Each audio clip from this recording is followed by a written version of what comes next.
Sama istri saya sama kamu ini sebagai seorang pegawai di satu perusahaan namanya rumah tangga. Mhm. Ownernya ini Allah. Pemiliknya Ya. Allah? Karena Allah yang pemilik syariat kan. Oke. Yang mengatur, menyuruh kita menikah itu dalam Islam kan Allah. Jadi ini rumah tangga sebenarnya pemiliknya adalah Allah. Saya sama kamu pegawai. Secara kebetulan saya ini dirutnya. Kamu sekarang adalah pendampingnya. Jadi kalau saya jalankan tugas saya dengan baik, saya akan dapat gaji yang maksimal.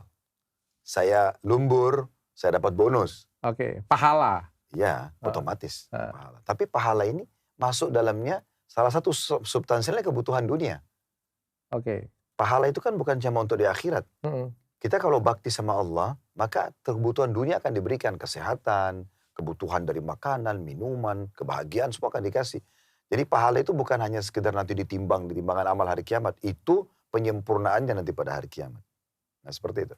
Dan kamu juga adalah seorang staf di sini. Kalau seandainya kamu kerjakan tugas dengan baik, maka kau juga akan mendapatkan bonusnya. Tugas kita adalah harus bersinergi nih, kerjasama yang baik. Salah satu poin yang sangat menarik adalah perkataan seorang sahabat Nabi namanya Abu Darda. Beliau awal nikah mengatakan pada istrinya begini. Saya ingin membangun sebuah pondasi dengan kamu.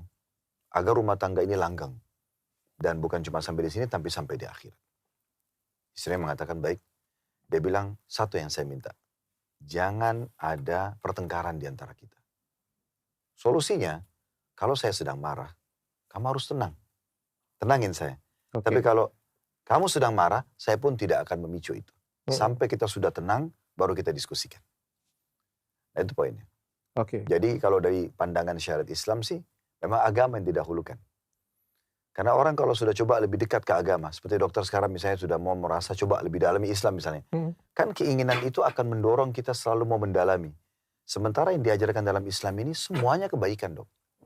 Contoh misalnya, disuruh jujur, amanah, tanggung jawab, bakti sama orang tua, berbuat baik dengan pasangan, memberikan hak anak-anak, berbaik pada tetangga, toleransi dengan agama yang lain, selama bukan berhubungan dengan masalah ibadah gitu kan.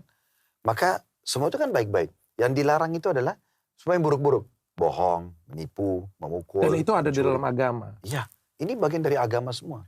Dan agama ini standarisasinya luar biasa. Karena seorang muslim misalnya di Indonesia, dia nggak boleh bohong. Di Amerika nggak boleh bohong. Di Australia sama. Jadi harusnya dia jadi orang baik di mana saja. Hanya itu atau yang lain juga dipertimbangkan Pak Ustaz? Tentu di pertimbangan yang lain, tapi ini nomor satu. Itu nomor satu, Iya. yang utama. Karena gini, kalau orang beragama, maka secara otomatis jalurnya, nasabnya itu akan terjaga. Karena dia